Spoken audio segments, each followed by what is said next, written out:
Rockstar ने जब ये रिवील किया था कि GTA सैन एंड्रेस का प्रोटैगनिस्ट कार्ल जॉनसन एक ब्लैक मैन है, तो बहुत से विवाद खड़े होने लगे थे और ये भी माना जाने लगा था कि रॉकस्टार ने ब्लैक कैरेक्टर बना के बहुत बड़ा रिस्क लिया है। पर गेम के लॉन्च होने के बाद कार्ल जॉनसन को बहुत पसंद किया जाने लगा और रॉकस्टार को कैरेक्टर की पर्सनैलिटी में मोरल्स और इमोशन ऐड करने के लिए बहुत सराहा गया, जो GTA सीरीज के पिछले प्रोटैगनिस्ट में नहीं थे। सो इस वीडियो में हम GTA सैन एंड्रेस के प्रोटैगनिस्ट कार्ल जॉनसन के बारे में बात करेंगे।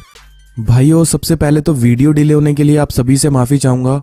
वैसे वीडियो डिले होने के दो रीजन है। एक तो मेरा पर्सनल रीजन है कि मुझे ही कम टाइम मिल रहा है, मैं काम ही नहीं कर पा रहा हूँ। एंड सेकंड रीजन ये है कि मैंने सीजे की स्टोरी के लिए बहुत रिसर्च की, बट सीजे की पास्ट लाइफ के बारे में मुझे ज्यादा कंटेंट नहीं मिला। दरअसल रॉकस्टार ने कभी सीजे की पास्ट लाइफ के बारे में ज्यादा कुछ बताया ही नहीं है, तो इसलिए भी मुझे थोड़ा टाइम लगा सीजे के बारे में इन्फॉर्मेशन लेने के लिए। तो जितना भी मुझे पता चला वो इस वीडियो में मैं आपको बता देता हूँ। आई होप कि आपको वीडियो पसंद आएगी। And again guys, video delay होने के लिए बहुत बहुत माफी चाहता हूँ। वीडियो शुरू करने से पहले मैं आप सभी को बता दूं कि आप इस वीडियो को आखिरी तक जरूर देखिएगा, क्योंकि मुझे GTA वाई सिटी के हीरो टॉमी के ऊपर जो वीडियो बनानी थी उसके बारे में कुछ चीजें मैंने क्लियर की हैं। तो आप इस वीडियो को एक बार लास्ट में जरूर जाके देख लीजिएगा। अगर आप इस वीडियो को पूरा भी नहीं देखते हैं तो एक बार लास्ट में आप जरूर जाके देख लेना। तो चलिए फिलहाल सीजे की स्टोरी वीडियो शुरू करते हैं। कार्ल जॉनसन को GTA सीरीज के पिछले सभी कैरेक्टर से अलग क्रिएट किया गया था, क्योंकि पिछली गेम GTA वाई सिटी और GTA 3 के प्रोटैगनिस्ट टॉमी और क्लॉड को कम्प्लीटली हर्टलेस दिखाया गया था। हमें पता है कि उन्हें किसी को भी मारने में कोई हिचकिचाहट नहीं होती थी।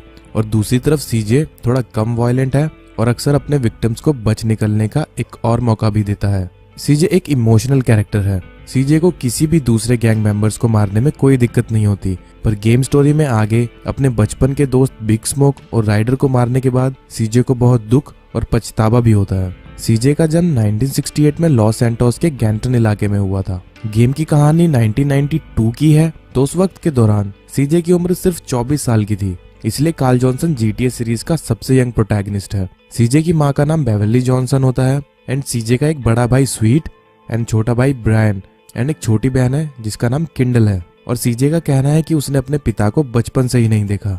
एंड मुझे ये बात समझ नहीं आती कि GTA सीरीज के सभी कैरेक्टर्स ने अपने पिता को क्यों नहीं देखा होता। खैर, सीजे अपने पिता के बारे में भी ज्यादा कुछ खास जानता नहीं था एंड घर की सभी जिम्मेदारी सीजे का बड़ा भाई स्वीट ही संभालता था। सीजे अपने भाई बहन के साथ और अपने बचपन के दोस्त बिग स्मोक और राइडर के साथ लॉस सैंटोस में ही पला बड़ा। GTA सैन एंड्रेस गेम में सीजे का कहना है कि राइडर 10 साल की उम्र से ही ड्रग डीलिंग में इन्वॉल्व है एंड वहीं दूसरी तरफ स्वीट बड़े होने के साथ साथ ग्रूव स्ट्रीट फैमिली का लीडर बनता है। स्वीट अपने भाई सीजे और ब्रायन को भी गैंग से इंट्रोड्यूस करवाता है एंड सीजे भी ग्रूव स्ट्रीट गैंग का मेंबर बनता है। और बहुत जल्दी और बहुत छोटी उम्र में ही सीजे ग्रूव स्ट्रीट के लिए बहुत बड़े काम भी करने लगता है।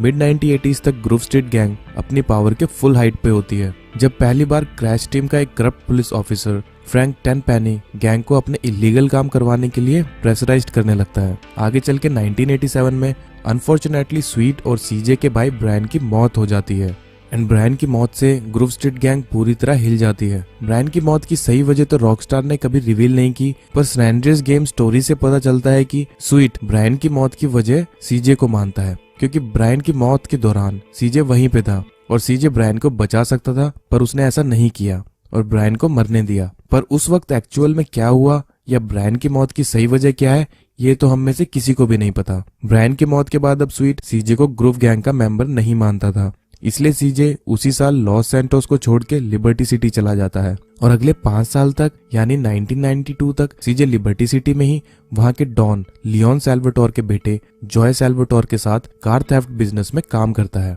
एंड जिसके 5 साल बाद एक दिन स्वीट सीजे को कॉल करके उसे वापस लॉस सैंटोस आने को कहता है और बताता है कि उनकी माँ की मौत हो चुकी है। स्वीट सीजे को बताता है कि उनकी राइवल गैंग बालाज ने ड्राइव बाय शूटिंग में उनकी माँ को मार दिया है। दरअसल बालाज वो ड्राइव बाय स्वीट को मारने के लिए करते हैं, पर स्वीट घर पर नहीं होता और बच जाता है। पर स्वीट की माँ की ड्राइव बाय के दौरान मौत हो जाती है। अपनी माँ की मौत की खबर सुन सीजे फौरन लॉस सैंटोस वापस पहुंचता है और अपने भाई बहन से मिलता है और अपने पुराने घर पहुंच सीजे बिग स्मोक से भी मिलता है और कुछ बातें करता है, जिस कन्वर्सेशन के दौरान हमें पता चलता है कि सीजे 5 सालों में बहुत वीक हो चुका है। बिग स्मोक सीजे से उसके पतले होने की वजह पूछता है और इस बात को सुन के हमें पता चलता है कि 5 साल पहले या तो सीजे बहुत मोटा था या तो बहुत मस्कुलर। सीजे को यह भी पता चलता है कि ब्रायन की मौत और सीजे के लॉस सैंटोस से जाने के बाद ग्रूव स्ट्रीट फैमिली की ऑलमोस्ट पावर खत्म हो चुकी है, जिसके बाद ग्रूव स्ट्रीट के राइवल्स बालास गैंग लॉस सैंटोस में ड्रग ट्रेंड शुरू कर चुके होते हैं। जिसके बाद सीजे अपने भाई स्वीट के साथ मिलकर